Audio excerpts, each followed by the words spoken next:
তোমাদের সাথে অনেক দিন পরে আমি একটা চকলেট কেকের আইসিং ভিডিও শেয়ার করছি। আর তোমাদেরকে আমি হাতে নিয়েও দেখিয়ে দিচ্ছি যে এই কেকের বেসটা কতটা স্পঞ্জি হয়েছে, হয়তো তোমরা ভিডিওতে দেখেই বুঝতে পারছো। Hello everyone, welcome back to my channel. সবাই কেমন আছো? আশা করি সবাই খুব খুব ভালো আছো, আর আমিও খুব ভালো আছি। যারা আলিপুরদুয়ার থেকে দেখছো, তোমরা চাইলে আমার কাছ থেকে কেক অর্ডার করে নিতে পারো। আর তোমরা আমার কাছ থেকে বিন্টু কেক অর্ডার করো, চাই 1 পাউন্ড চকলেট কেক অর্ডার করে থাকো। আমি কিন্তু কোনো চকলেট কেকেই চকলেটের কোনো রকম কমি রাখি না। আমি প্রত্যেকটা চকলেট কেকেই অনেকটা পরিমাণের চকলেট গানাশ ও চকো চিপস অ্যাড করে থাকি। সেটা তোমরা আমার প্রত্যেকটা লেয়ারেই দেখতে পারবে যে আমি কতটা পরিমাণের চকলেট গানাশ ও কতটা পরিমাণের চকো চিপস দিয়ে থাকি।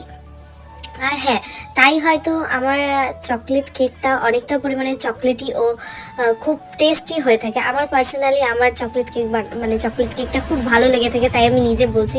কেউ আবার ভাবে হয়তো আমি নিজে বানাই বলে আমি বলছি, কিন্তু না, যারা নিয়েছে আমার কাছ থেকে চকলেট কেক, এই কথাটা তাদেরই বলা। তাই বলছি, যারা এখন পর্যন্ত আমার থেকে চকলেট কেক নেওনি, তোমরা চাইলে আমার কাছ থেকে নিতে পারো। আর অর্ডার করার জন্য স্ক্রিনে দেওয়া নাম্বারে আমার সাথে অবশ্যই কন্ট্যাক্ট করে নেবে। দেখা হচ্ছে আবারও নতুন কোনো কেক ডেকোরেশন ভিডিও নিয়ে। আজকের জন্য ভিডিওটা এতটুকুই। ভালো লাগলে লাইক কমেন্ট শেয়ার করতে ভুলবে না।